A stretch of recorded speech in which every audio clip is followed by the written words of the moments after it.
नमस्कार, मैं हूं संदीप चौधरी। आज सीधा सवाल में मैं बात करने वाला हूं बिहार की, जंगल राज की, सुशासन की और 2024 की लड़ाई की। ये सब आपस में जुड़े हुए हैं। आज सुबह एक बेहद ही दुखद खबर आई बिहार से। बिहार में एक पत्रकार थे, विमल यादव उनका नाम। अररिया के रानीगंज इलाके में उनका गांव था। सुबह 4:30-5 बजे की बात है। 2 मोटरसाइकिलों पर 4 गुंडे,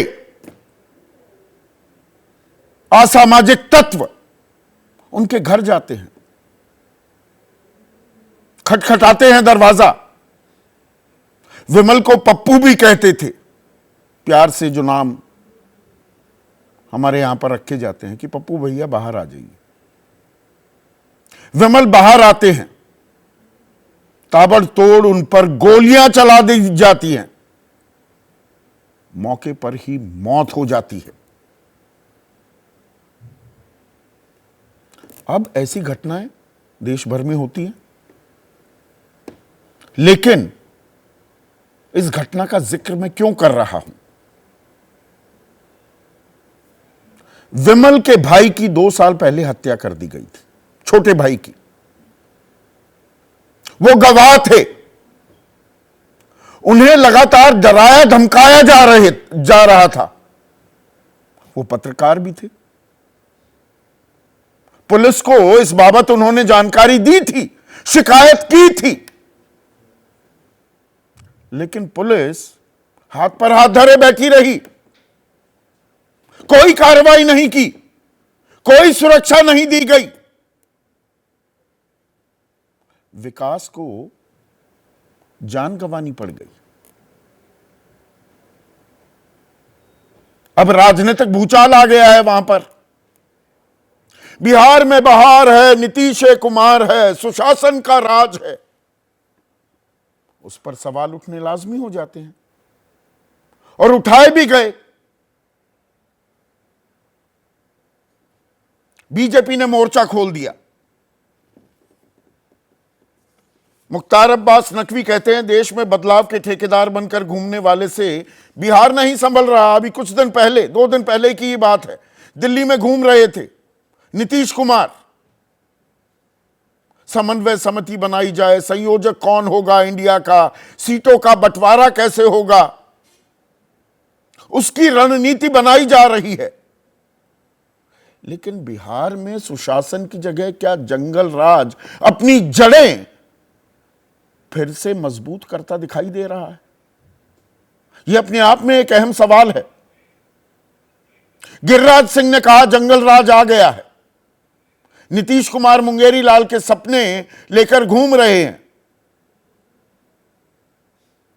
देश में बदलाव की बात कर रहे हैं, बिहार को बदलने के लिए तैयार नहीं है। लेकिन सरकार की तरफ से क्या बयान आते हैं? उप मुख्यमंत्री तेजस्वी यादव वो कहते हैं बिहार से ज्यादा जुर्म तो दिल्ली में है, जहां की कानून व्यवस्था का जिम्मा केंद्र सरकार के पास है, गृह मंत्रालय के पास है। केसी त्यागी मुख्य प्रवक्ता हैं जेडीयू के, वो कहते हैं बीजेपी को एमपी और यूपी नहीं दिखता। अब देखिए, नैरेटिव देखिए, और यहां पर जो मणिपुर में हो रहा है, जो हिंसा वहां लगातार बदस्तूर जारी है, उसका जिक्र करना भी जरूरी हो जाता है। 160 से ज्यादा लोग मारे गए, 300 से ज्यादा जख्मी, 60-70 हजार लोग विस्थापित। महिलाओं को सरेआम नंगा परेड कराया जाए, जिसमें करगिल योद्धा की एक धर्मपत्नी भी हो कि देश की रक्षा की, अपनी पत्नी की रक्षा नहीं कर पाया। सामूहिक बलात्कार भी किया जाए, जिसे एन बीरेन सिंह कहें। सैकड़ों ऐसे वाकये पेश आए हैं, मानते हैं वो। जब वो बात उठती है तो बीजेपी पश्चिम बंगाल, राजस्थान, छत्तीसगढ़ का जिक्र कर देती है। इस पर विपक्ष सवाल भी उठाता है और यहां मैं कंपैरिजन नहीं कर रहा हूं, दोनों की तुलना नहीं हो सकती, पर विपक्ष क्या कर रहा है?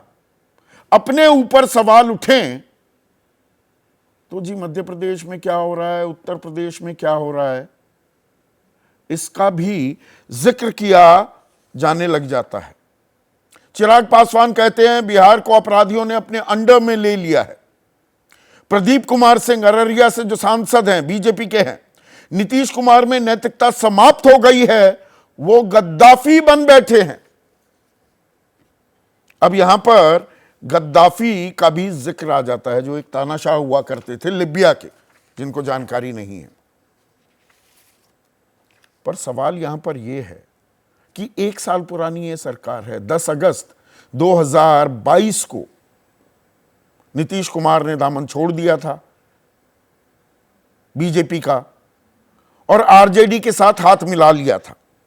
और पिछले 1 साल में मैं कुछ बानगी देता हूं क्या क्या हुआ है बिहार में।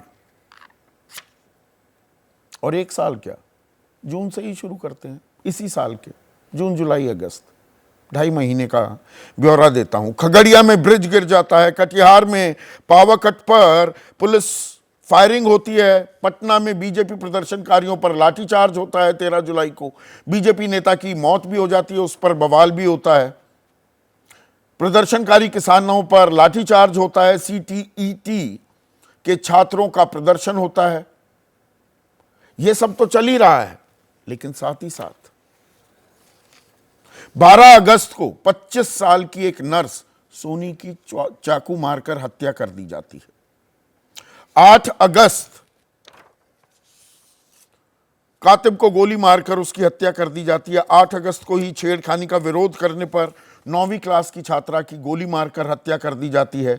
14 अगस्त को युवक की गोली मारकर हत्या कर दी जाती है। यानी कि आंकड़े इतने, और ये आंकड़े दरअसल बिहार सरकार ने जुटाने बंद कर दिए हैं। अव्वल नंबर पर है बिहार इन मामलों में, उसकी वानगी मैं आगे पेश करने वाला हूं। लेकिन जो सवाल उठा रहे हैं, क्या वो सवाल भी, उनका जवाब तलाशना भी जरूरी हो जाता है। यूपी की, एमपी की बात की जाए और पत्रकार की हत्या, चौथा खंबा दरक जाएगा, यह आरोप लगा रही है बीजेपी, तो पड़ोसी राज्य उत्तर प्रदेश की थोड़ी वानगी देखें तो 2017 से 2022 के बीच 12 पत्रकारों की हत्या कर दी गई, 48 पर शारीरिक हमला हुआ। इसमें वो पत्रकार भी हैं जो मिड डे मील स्कीम में दूध और रोटी और नमक देने की खबर छापी थी, प्रताड़ित किया गया। 66 पत्रकारों को गिरफ्तार भी किया गया। हाथरस जा रहे थे एक पत्रकार, 1 साल तक वो जेल में भी रहे। तो मेरा दामन तेरे दामन से साफ है, क्या यह दिखाने की कोशिश की जा रही है या बड़ी तस्वीर भी खींची जा रही है? प्रधानमंत्री मोदी लगातार एक मजबूत सरकार की दुहाई देते हैं, स्थायित्व की दुहाई देते हैं, सख्त सरकार, कानून का डंडा चलाने वाली सरकार।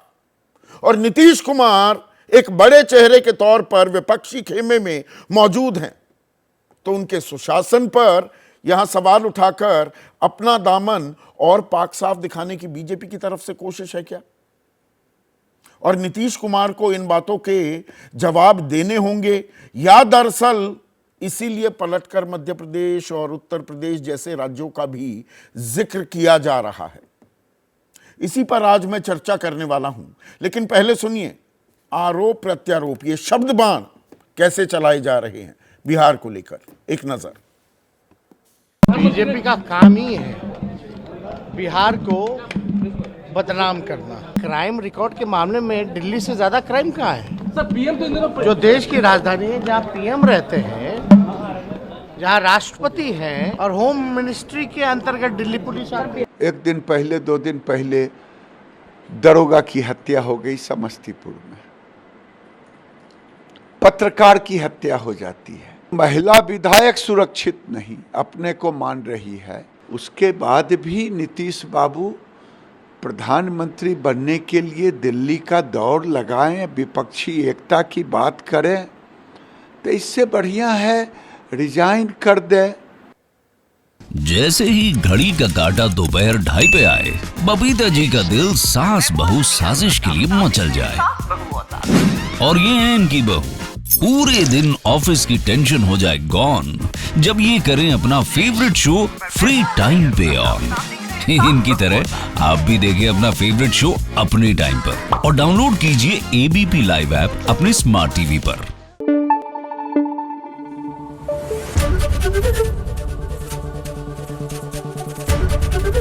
एबीपी न्यूज आपको रखे आगे।